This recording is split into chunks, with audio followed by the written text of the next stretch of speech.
నువ్వు దేన్ని వెంబడించద్దు. నువ్వు వెంబడించి ఈ గది తెచ్చుకున్నావు.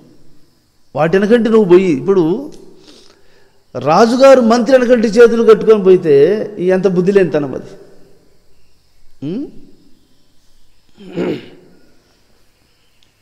అట్లా నువ్వు సమస్త సృష్టికి, సమస్త జగత్తుకు నాయకత్వం వహిస్తున్నటువంటి యొక్క సత్యస్వరూపమే నువ్వు అయి ఉన్నావన్న సంగతి గుర్తించలేక ఏమి ఒక అల్పత్వాన్ని దృష్టిలో ఉంచుకొని ఈ బ్రహ్మాండములో ఉన్నటువంటి కొన్ని వస్తువులను నేను సంపాదించలేకపోతున్నాను, వీటిని ఎప్పుడు సంపాదించేది, నాకు ఆ స్థితి నాకు ఎప్పుడు కలుగుతుంది, ఈ పేదరికము, ఈ అల్పత్వము, ఈ నీచ దశ నీ మనస్సు ఎప్పుడు దాటుతుందో అప్పుడు అన్నిటినీ అందుకున్నవాడిని అవుతావు. ఆ యొక్క అధిక స్థానాన్ని నువ్వు అందుకోలేకుండా ఉన్నంతకాలం, ఈ అల్పత్వంతో నువ్వు ఉన్నంతకాలం ఇవి నీకు దూరం అవుతూనే ఉంటాయి. అందుకని మహాత్ములు వీటన్నిటినీ ఒక్కసారిగా తెలుసుకొని, పక్షి భూమి మీద నడిస్తే ఎంత దూరం పోతుంది, గంటకు ఎన్ని కిలోమీటర్లు నడుస్తుంది, ఆకాశానికి ఎగిరితే ఎన్ని కిలోమీటర్లు పోతుంది ఒకసారి గుర్తించండి. ఆకాశమున పోయేటువంటి పక్షి రివ్వని పచారులు చేస్తూ పోతుంది, అడ్డం లేకుండా పరిగెత్తేస్తుంది పైన. అదే పక్షిని కిందికి దిగి భూమి మీద నడవమను, అంత వేగం సాధ్యం అవుతుందేమో. ఎన్ని అడ్డాలు, చెట్లు ఎన్ని, రాళ్ళు ఎన్ని, గుంతలెన్ని, మెట్టలెన్ని, పల్లాలెన్ని, పర్వతాలెన్ని, ముండ్లెన్ని, భూమి మీద ఉన్న వాళ్ళకి అన్నీ అగసాట్లే, అన్నీ అడ్డాలే. దేహం మీద ఉన్నటువంటి వానికి అన్నీ అడ్డాలే. పక్షి పైకి లేస్తే దానికి ఇంక మళ్ళీ అడ్డం లేదు. అలాగా దేహాభిమానం అనే దాని నుంచి నువ్వు విడుబడి లేచి నేను పరబ్రహ్మ స్వరూపమే నేననేటువంటి స్థాయిలోకి లేచావా, ఇంక నీకు మళ్ళీ అడ్డం లేదు. దీని ఒక్కదాన్ని కంపేర్ చేసుకుంటే చాలు మనం. కాబట్టి భూమి మీద నడిచేవానికి అన్నీ అడ్డాలే, ఆకాశంలో తిరిగేటువంటి పక్షికి ఇంకా అడ్డం లేదు అన్నట్లు. కాబట్టి దీన్ని వదిలిపెట్టి దాన్ని అందుకోవాలి.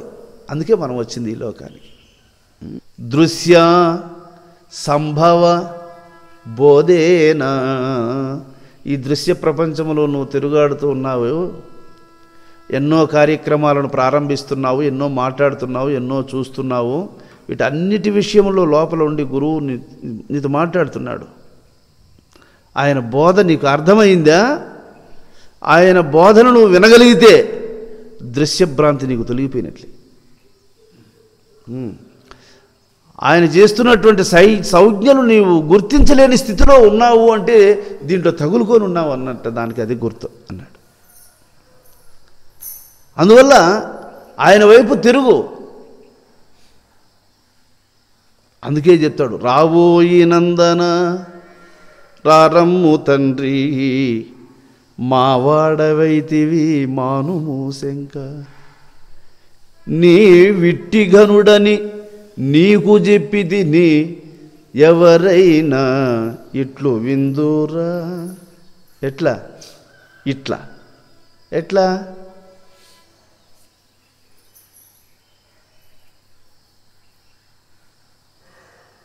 అట్లా వినాలా? అది ఎవరికి వినబడకుండా, ఎవరికి తెలియకుండా నీకు మాత్రం చెప్తూ ఉంటాడు ఆయన. ఇది ఎవరైనా ఇట్లు విందురా, విని సంశయింపక ఎవరైనా ఎట్లు కొందురా. ఇట్లా ఎవడైనా వింటాడా? విన్నాడు పో. సంశయాలనేటువంటి అడ్డాలకు నిలిచిపోకుండా, ఆ సంశయాలనేటువంటి అడ్డంకులను అధిగమించి ఎవరైనా గురువాక్యాన్ని ఇలా స్వీకరిస్తారా? అలా స్వీకరిస్తున్నావు నాయనా. ఎవరేమి అనినా గాని ఇక నేల శంక నీకు. ఎవరి నిన్న మాట్లాడుకొని నీకు ఇంకా అనుమానం వద్దు. నేను వివరంగా చెప్తూ ఉంటా, శ్రద్ధతో నువ్వు వింటూ ఉండు. నా బోధలు విని నీవు నా స్థితిని పొందేదవుగాక అని శిష్యుని ఆశీర్వదిస్తాడు గురువు. అందుకే ఇక్కడ గురుబుద్ధి విశేషిత ఆత్మబుద్ధి సుఖం చేయవ అంటాడు. గురువు యొక్క సలహా గురువు యొక్క అభిప్రాయం, గురువు యొక్క చల్లని చూపు, గురువు యొక్క ప్రేమ, గురువుకు ఉన్నటువంటి వాత్సల్యం, ఈ ఆవరణలో బతికేటువంటి శిష్యునికి ఇంకా ఎక్కడ కొరతలు ఉండవు. అంతటి అమృత హృదయులు వాళ్ళు, అమృత సంకల్ప స్వరూపులు. సంకల్పం అనేది ఉండకూడదు, ఉండొచ్చు. ఏ సంకల్పము? సత్సంకల్పములు అవి ఉండొచ్చు. కాబట్టి సంకల్పము దుష్టమైతే హాని కలుగుతుంది, సంకల్పము సత్యమైతే మేలు జరుగుతుంది. అందువల్ల సంకల్పాన్ని నువ్వు సత్యంగా మార్చుకో. ఇది సత్య సంకల్పం. సత్య సంకల్పాన్ని భగవంతుడు ఆదరిస్తూ ఉంటాడు. అందుకే మహాత్ములు ఏదైనా మనసులో సంకల్పించుకుంటే అవన్నీ జరిగిపోతూ ఉంటాయి. అవన్నీ ఎందుకని? వాని సంకల్పము సత్యము. అది సత్య సంకల్పాలు ఎప్పుడు ఆగవు. దుస్సంకల్పాలు ఎప్పుడూ ప్రయోజనకారి కావు. వాటికి చేటు తప్పదు, వీటికి విజయము తప్పదు. అందువల్ల సత్యం దైవం స్వీకరిస్తాడు. అసత్య మార్గాన్ని అనుసరించినటువంటి దుర్యోధనుడు ముందుగా వచ్చినా కానీ కళ్ళు మూసుకున్నాడు. ఆయన సత్య సంకల్పుడైనటువంటి అర్జునుడు వెనకాల వచ్చినా కానీ కళ్ళు తెరిచి చూశాడు. దృశ్య సంభవ బోధేన, ఈ దృశ్య ప్రపంచము హృదయములో గురుబోధను వినదగినటువంటి మహాత్ముడు దృశ్యమనున్నది వాస్తవంగా లేదు, లేదంటే ప్రపంచం లేదని కాదు దాని అర్థము. ఆత్మయే ఈ రూపములో లీలను, వినోదాన్ని ప్రదర్శిస్తూ ఉందని తెలుసుకుంటాడు. ఇప్పుడు నువ్వు లేవు అని అనడం కాదు, దానికి వేరుగా లేదు అని అర్థం. అది ఈ ప్రపంచమే లేదు, మీరు ఎవరు లేరు పోండ్రా అనేది కాదురా. ఇది చైతన్యము కంటే వేరుగా లేదు అని తెలుసుకోవడం. అది దృశ్యం అశాశ్వతమైంది, దృశ్యం లేదు అని చెప్తున్నది వేదం. కాబట్టి దీంతో నాకు పనే లేదు. అందరినీ తరిమేసినాం అనుకో, తరిమేసినంత మాత్రంలో నువ్వు ఉన్న ప్రదేశంలో వాళ్ళు దూరంగా ఉండొచ్చునేమో కానీ వాటిని బయట ఎక్కడ సృష్టిని లేకుండా చేయలేవు కదా. అది ఎంతవరకు కరెక్ట్ అవుతుంది? అది కాదు. కాబట్టి ఆత్మ కంటే వేరుగా దృశ్య వస్తువులు లేవు అని తెలుసుకోవడమే. దృశ్యస్వరూపములన్నీ కూడా ఇది ఆత్మ యొక్క చిద్విలాసం అని గుర్తించడం. ఇది ఇట్లా మహాత్ములు అందరినీ కన్నబిడ్డని ఎట్లా హక్కునకు చేర్చుకుంటారో అటువంటి యొక్క భావముతో మహాత్ములు అందరూ దగ్గరకు చేర్చుకుంటూ వచ్చారు. దీన్ని ఔదార్యము అంటాడు. ఔదార్యం అంటే పుణ్యాత్మున్నే కాదురా, పరమశివుడు భస్మాసురుణ్ణి కూడా ఆశీర్వదించినట్లు, హిరణ్యాక్షి హిరణ్యకశిపులకు కూడా బ్రహ్మవరాలను ఇచ్చినట్లు వాళ్ళది ఔదార్యం అంతే.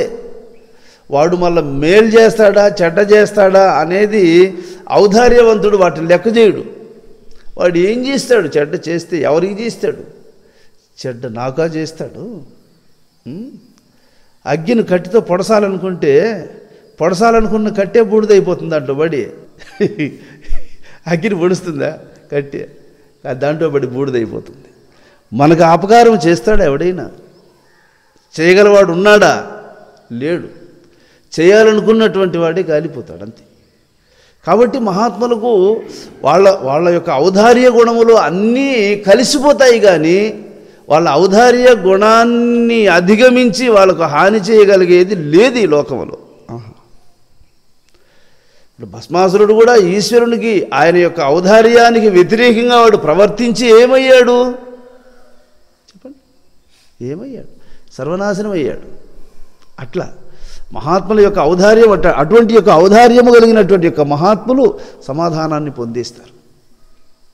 నాకెవరైనా అపకారం చేయాలనుకున్నారనుకో, చేస్తే చేయని, అది నా పని కాదు. అది అరే వీడు అపకారం చేస్తాడు, దీని నుంచి ఎలా బయటపడాలి అనేది అది నా పని కాదు. అది నన్ను రక్షించేవాడు ఒకడు ఉన్నాడు కదా, గురునాథుడు, అది ఆయన పని. అది ఏం జరిగితే జరిగింది అంతే. ఇది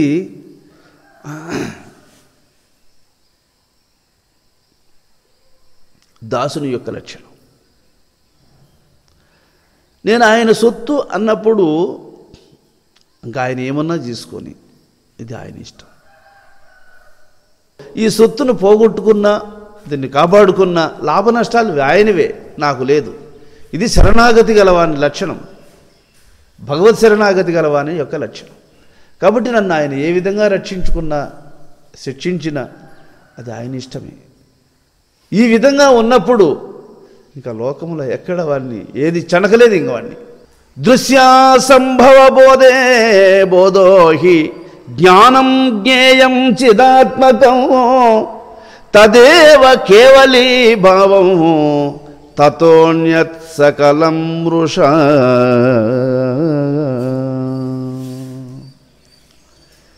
దృశ్యము ఆత్మ కంటే వేరుగా లేదు అని తెలుసుకునే తెలివియే బోధ. ఈయనకి బోధ అర్థమైంది అంటాడు. అదే చెప్తున్నాడు ఇక్కడ. దృశ్య సంభవ బోధేన రాగద్వేషాదితానవే అని అక్కడ చెప్పాడు. ఎక్కడ దృశ్య ప్రపంచ భ్రాంతి లేదో వానికి రాగద్వేషాదులు కూడా లేవనేశాడు. మరి ఇంకొక చోట ఏం చెప్పాడు? దృశ్య సంభవ బోధోహి జ్ఞానం జ్ఞేయం చిదాత్మకం. ఎవరికి దృశ్యభ్రాంతి లేదో వానికి బోధ అర్థమైంది. వాడు జ్ఞాని, వాడు అనుభవైక జ్ఞాని, అనుభవాన్ని పొందినటువంటి జ్ఞాని. తదేవ కేవలీ భావం తతోన్యత్ సకలం మృష. ఇది ఏ చిదాత్మకమైనటువంటి జ్ఞానము, ఇది ఏ కైవల్య స్థితి. దీనికంటే అన్యమైనదంతా మిథ్యయే, దీనికంటే అన్యమైనదంతా మిథ్య లేదు. ఇట్టి స్థితిని మహాత్ములు అనుభవిస్తున్నారు. చిత్తమేవ హి సంసారో రాగాది క్లేశ దూషితం తదేవతైర్వినిర్ముక్తం భవాంత ఇతి కథ్యతే. ఎవరి మనస్సులో దూషితములైనటువంటి రాగద్వేషాది దోషములు ఉండవు అటువంటి వాడు ఈ సంసారము అనగా జనన మరణముల యొక్క ప్రవాహాన్ని దాటినవాడు, మోక్షమునకు అర్హుడు, మోక్షస్థితిని పొందినవాడు అతడు అని తెలుసుకోవాలి. ఎంతవరకు రోషము ద్వేషాదులు మనసులో తలెత్తుతూ ఉంటాయో అంతవరకు మోక్షస్థితిని పొందకనే ఉంది అతని మనస్సు అని అర్థం. ఈ రోషములు అనేటువంటివి మహాత్ముల యందు కూడా ఉంటాయా అంటే కొంత పెట్టుకుంటారు వాళ్ళు. ఒకరోజు నారద మౌనీంద్రుడు వారు మార్గమధ్యములో పోతూ పోతూ గోవులను మేపుకునేటువంటి పిల్లవాళ్ళందరూ పరిగెత్తు వచ్చి, స్వామి స్వామి ఈ దారిని పోవద్దు, నువ్వు ఈ దారిని పోయే వాళ్ళనందరినీ పగబట్టి కాటి వేస్తూ ఉంది పాము ఒకటి, కాబట్టి ఆ దోవను పోవద్దు స్వామి అని చెప్పి అక్కడ పశువులు మేపుకుంటూ ఉండేటువంటి పిల్లలు వచ్చి నారద మహర్షితో చెప్పారు.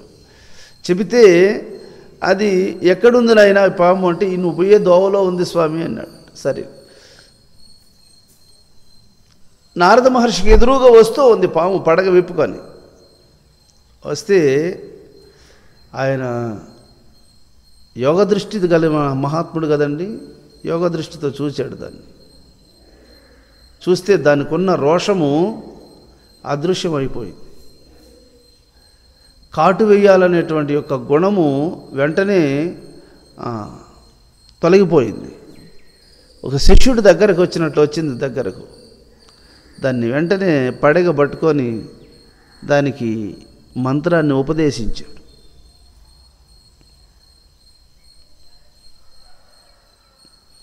ఏమిటి దీనికి నియమం? ఎవరిని కాటేయకుండా ఉండు, ఇదే దీనికి నియమం అన్నాడట స్వామి. సరే, ఇంకా ఎక్కడ స్వామిగారు చెప్పాడో అక్కడే అది చుట్ట వేసుకొని గమ్మున పడుకొని ధ్యానం చేసుకుంటూ ఉంది. ఏది పాము. మహర్షి గారు వెళ్ళిపోయారు. ఓ 6 మాసాల తరువాత వచ్చాడట స్వామిగారు. ఒరే, మనము ఈ దారింటికి పోతూ పాముకు ఆ రోజు చెప్పిపోయాం కదా, అది ఎట్లా ఉందో చూద్దామని చెప్పి మళ్ళీ దగ్గరకు వస్తే పాపం దాని రాళ్ళ కొట్ట కింద పడి ఉండాలి. అప్పుడు దగ్గరకు పోయి దాన్ని పిలిచి, ఏమిటి నీకు ఈ పరిస్థితి అని అడిగాడట. ఏం చేసేది స్వామి, నేను అందరినీ తరిమి కాటేసే రోజుల్లో నన్ను చూస్తే ఉరికేవాళ్ళు, ఇప్పుడు నన్ను తోకబట్టి ఏడుస్తారు, రాళ్ళు బట్టి వేస్తారు. ఈ సవక బతుకు అయిపోయింది స్వామి నా బతుకు. నువ్వు ఏమని మంత్రం చెప్పినావా, బొట్టించి నువ్వు చెప్పావు కదా, కరస దేవుడిని అని చెప్పావు, అందుకని నాకు ఈ పరిస్థితి కలిగిందని చెప్పిందట. కరసద్దని చెప్పినానే కానీ నిన్ను బొస్కొట్టద్దని కూడా చెప్పినానా నేను? వాళ్ళ దగ్గరికి వచ్చినప్పుడు ఒకసారి పడిగి విప్పి బొస్సు అన్నావు అనుకో, ఇంకా సంపుతుంది అని ఉరికుండేవాళ్ళు వాళ్ళు. కాబట్టి కాటు వేయకూడదు, కానీ బొస మాత్రం కొంచెం ఉండాల. ఏమిరా ఒళ్ళు మీద భయం పెట్టుకొని రే అనేది ఉండిందంటే అందరికీ భయం ఉంటుంది. అది లేదంటే గమ్మున స్వామి ధర్మాత్ముడు గమ్మున ఉన్నారనుకో, ఇంకా అందరూ ఇంకా పామును కదా తోకబట్టి ఈడ్చేవాళ్ళు, రాళ్ళు ఎత్తేసేవాళ్ళు, అన్ని రకాల వాళ్ళు ఉన్నట్లు అయిపోతుంది దీని కథ. కాబట్టి కాటు వేయకూడదు, కానీ బుస మాత్రం ఉండాల. మహాత్ములు కూడా అలాగే ఆ రోషద్వేషాలనేటువంటివి వాళ్ళ హృదయంలో ఉంటాయా అంటే కొంచెం పెట్టుకుంటారు అంతే. దాన్ని ధర్మపౌరుషంగా పెట్టుకుంటారు అంటాడు. ధర్మపౌరుషంగా పెట్టుకుంటారు దాన్ని. కాబట్టి మనసా భావ్యమానోహి దేహతాం యాతి దేహగః దేహవాసనయా ముక్తో దేహధర్మైర్న లిప్యతే. మనస్సులో భావములు ఉన్నంత వరకు వానికి దేహం కనబడుతూ ఉంటుంది, దేహం ఉన్నట్టు తెలియబడుతూ ఉంటుంది. మనస్సులో భావములు తొలగితే దేహము దూరపు వస్తువులాగా ఉంటుంది. మనస్సును దాటినటువంటి మహాత్మునికి దూరపు కొండ ఊరికే ఛాయగా కనబడినట్లు శరీరము అంత మాత్రం కనబడుతూ ఉంటుంది అంతే. దగ్గర వస్తువులు ఎట్టు కనబడుతూ ఉంటాయో ఆత్మ అట్లా దగ్గర వస్తువులాగా ఆత్మ కనబడుతూ ఉంటుంది. దూరపు వస్తువులాగా దేహాన్ని దృష్టిలో పెట్టుకొని ఉంటారు. ఇలా ఉంటారు మహాత్ములు అని చెప్తున్నాడు. మనసా భావ్యమానోహి దేహతాం యాతి దేహగః. మనస్సుంటే దేహం ఉంటుందో, జ్ఞానం ఉంటే దేహభావం దూరం అవుతుందంటాడు. అందువల్ల జ్ఞానికి దేహము ఉంటుంది, కానీ అజ్ఞానికి ఉన్నట్లు ఉండదు. ఆయన శరీరం మీద ఆయనకి ఇచ్చ ఉండదు. శిష్యుల యొక్క అభివృద్ధి విషయంలో దృష్టి పెట్టుకొని ఉంటాడు ఆయన. మరి శిష్యుడు తన విషయంలో తాను దృష్టి పెట్టుకోకూడదు. గురువు యొక్క ఆరోగ్య విషయంలో జాగ్రత్త తీసుకోవాలి. ఆయన ఆరోగ్యపరంగా ఎక్కడైనా దెబ్బతిన్నాడు అంటే నష్టం మీకు అందరికీ గుర్తుపెట్టుకోండి. ఆయన మనకి ఎంతకాలమైనా కావాలి. ఇటువంటి మహాత్ములు ఈ లోకంలో ఎంతకాలం ఉన్నా లోకానికి శ్రేయస్కరం జరుగుతుంది. కాబట్టి మహాత్ములు శరీరం మీద దృష్టి లేకుండా ఉంటారు. కాబట్టి వాళ్ళ శరీరంతో మనకు అవసరం, కాబట్టి మనం వాటి మీద దృష్టి పెట్టాలి అని స్వామి వివేకానంద శిష్యులకు నాగమహాశయులు వారు చెప్పేవాడు. మనం ఇంకొక విషయాన్ని చెబుతూ ముందుకు వచ్చేసాం. ఆ కుండలినీ శక్తి అనేటువంటిది దృష్టి అందే ఉందని, ఊర్ధ్వకుండలి అధో కుండలి అనేది ఇది ఎట్లాంటిది అంటే వాస్తవికంగా ఊర్ధ్వకుండలి అధో కుండలి రెండు ఉన్నాయా అంటే ఉన్నాయి, లేవు అని చెప్పచ్చు. ఊర్ధ్వకుండలి అనేది ఇప్పుడు ఒక మోటార్కు పూర్వకాలంలో కింద ఫుట్బాల్ ఒకటి ఉండేది, దానికి ఒక లెజర్ ఒకటి ఉండేది. దాన్ని ఇప్పుడు చెక్వాల్ సిస్టమ్ పెట్టారు. ఇది కూడా మంచిదేననుకో. అదో కుండలి అంటే ఫుట్బాల్ లాక్ అవుతుంది లెజర్లో, మళ్ళీ నీళ్లు లీక్ అయ్యి వెళ్ళిపోకుండా ఉండడానికి అది లాక్ అవుతుంది అక్కడ. ఆ లాక్ను ఓపెన్ చేసేది ఊర్ధ్వ కుండలి. దీన్ని అదో కుండలిని ఎందుకు చెప్పాడంటే లాక్కు ఉంది కనుక దీన్ని వీళ్ళందరూ చెప్పుకునే వాళ్ళు ఏమంటారంటే కుండలిని శక్తి నడుము దగ్గర ఉంది అని అంటారు. కాదు, యోగులు చెప్పింది ఊర్ధ్వ కుండలిని అదో కుండలిని జాగృతం చేస్తూ ఉందని చెప్తున్నారు. కాబట్టి ఈ ఊర్ధ్వ కుండలి ఎక్కడుంది? అక్కడుంది. సడాధారములు ఎక్కడున్నాయి? అక్కడున్నాయి. తార అంటే ఏమి? ప్రకాశం.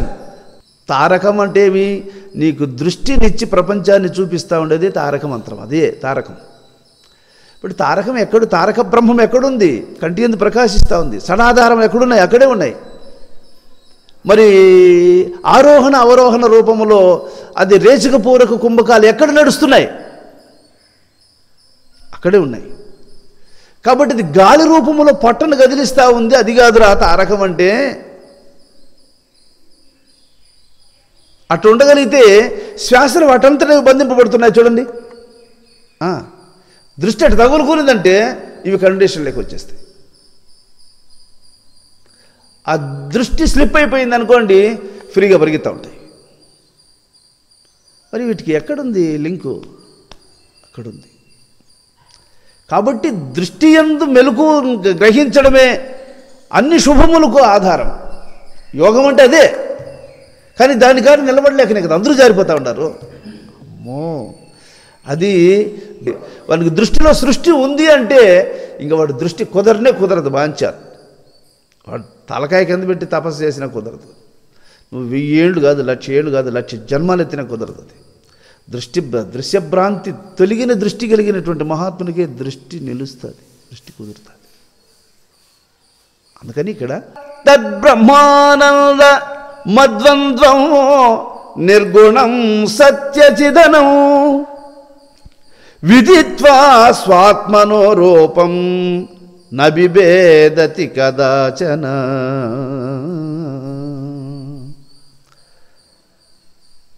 ద్వంద్వం అనే భేదము లేనటువంటి వాడు, గుణములన్నిటినీ నిర్గుణములుగా మార్చుకున్నటువంటి వాడు, చిత్ సత్తుతో చేర్చినవాడు, బ్రహ్మానందమును తనయందు అనుభవించేటువంటి వాడు, ఇటువంటి మానవుడు ఎన్నటికీ ముక్తో దేహధర్మైరలిప్యతే. అటువంటి వాడు దేహధర్మములన్నింటినీ దాటినటువంటి వాడు, భయమెరుగనివాడు, భయం లేనివాడు. భయపెట్టగలిగేది ఒకటి ఉంటే కదా భయపడడానికి కారణం. మనల్ని భయపెట్టగలిగేది ఏది ఉంది? ఇంకోటి లేదు. తస్మాను ముముక్షుభిరైవ మతిర్జీవేశమాదయో కార్యాకిం తు బ్రహ్మతత్వం నిశ్చలేన విచార్యతాం.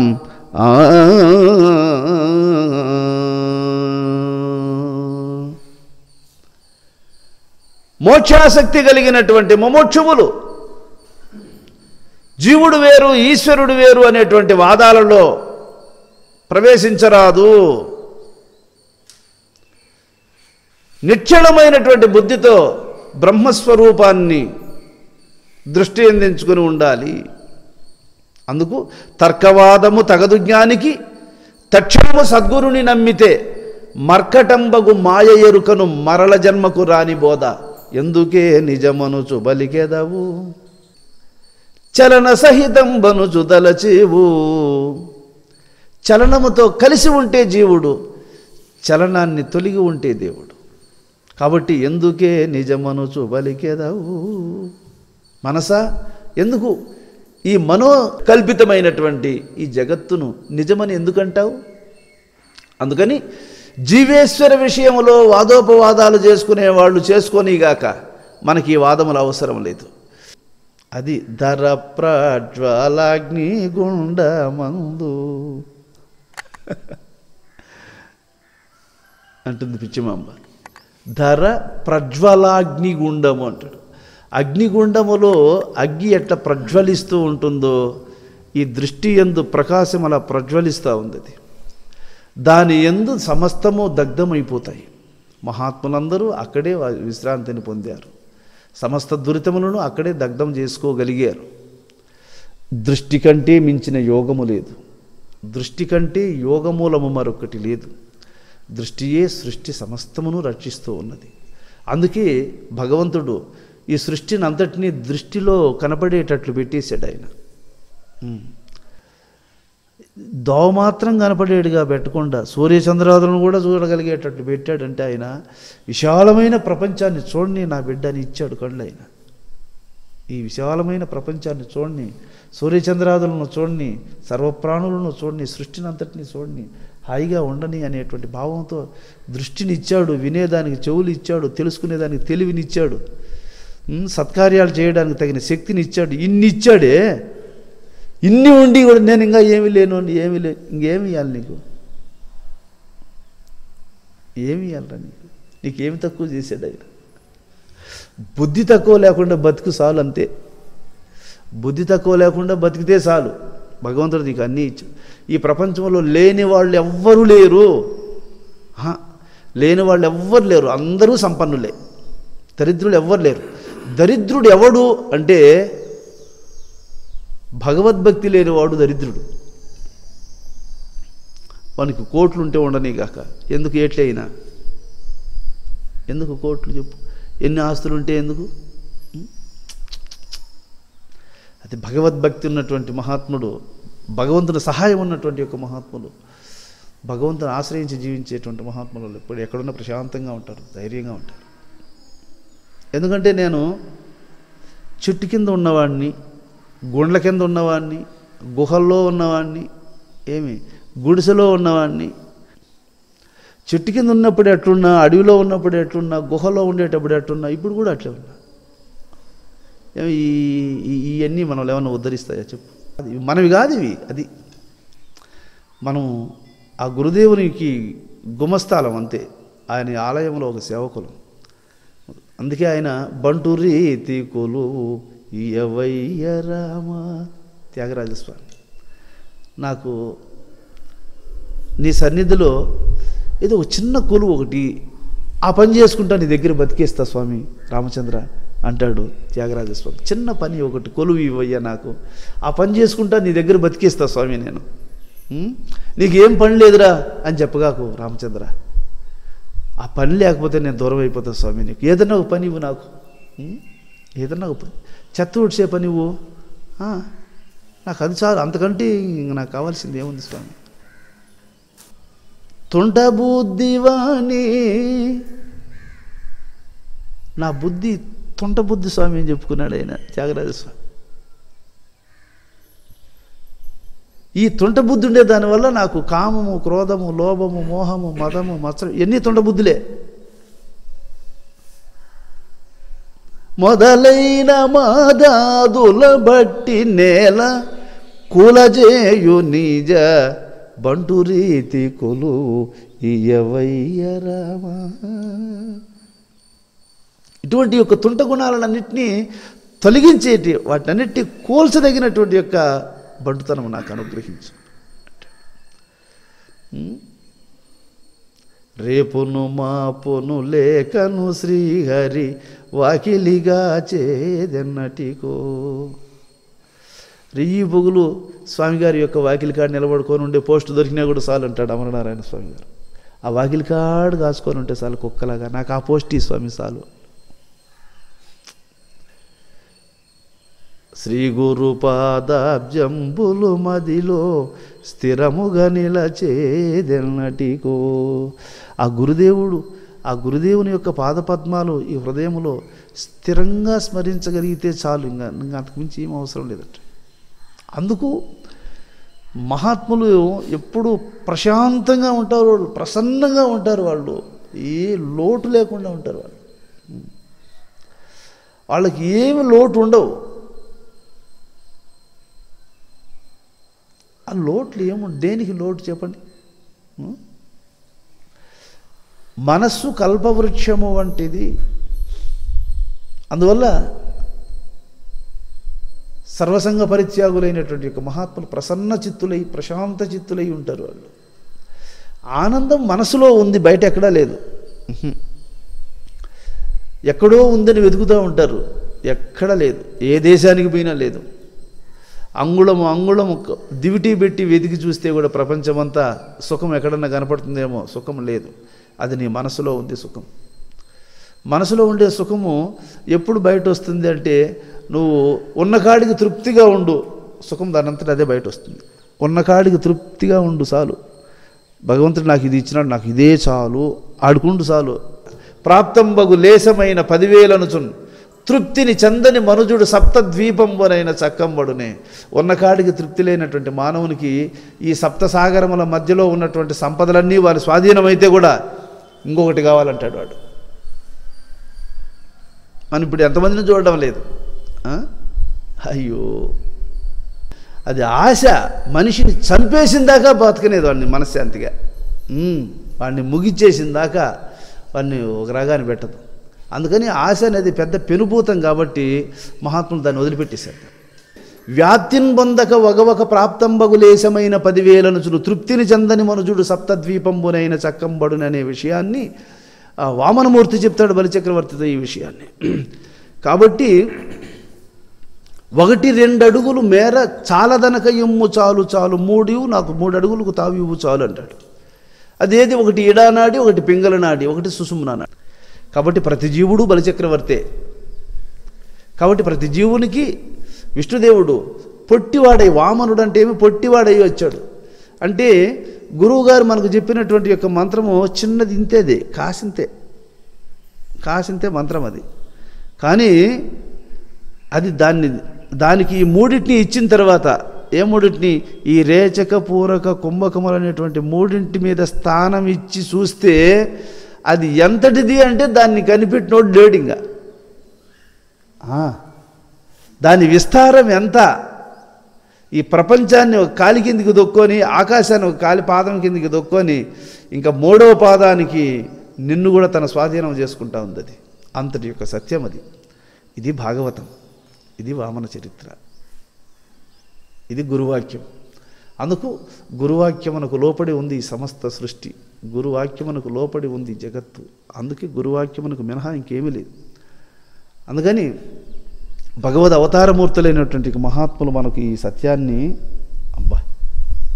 దుర్లభో విషయత్యాగో దుర్లభం తత్వదర్శనం దుర్లభ సహజావస్థ సద్గురో కరుణాం వినా. సద్గురువు యొక్క కరుణ లేకపోతే విషయాదుల నుండి బయటపడలేవు. సహజంగా నువ్వు అనుభవిస్తున్నటువంటి జాగ్రత్తావస్థ, స్వప్నావస్థ, సుషుప్తావస్థ నుంచి బయటపడలేవు. ఆయన అనుగ్రహం ఉంటే తప్ప నీకు సహజ ఆత్మదర్శనం కలుగదనేసాడు. అందువల్ల దుర్లభో విషయత్యాగో దుర్లభము తత్వదర్శనము దుర్లభ సహజావస్థ సద్గురో కరుణాం వినా. ఆయన కరుణకు పాత్రుడవయ్యేటట్లు జీవించు, అన్నీ వస్తాయి. ప్రాతకాల శుభములు సమస్త జీవకోటిని పొందునుగాక. ఓం శాంతి శాంతి శాంతి.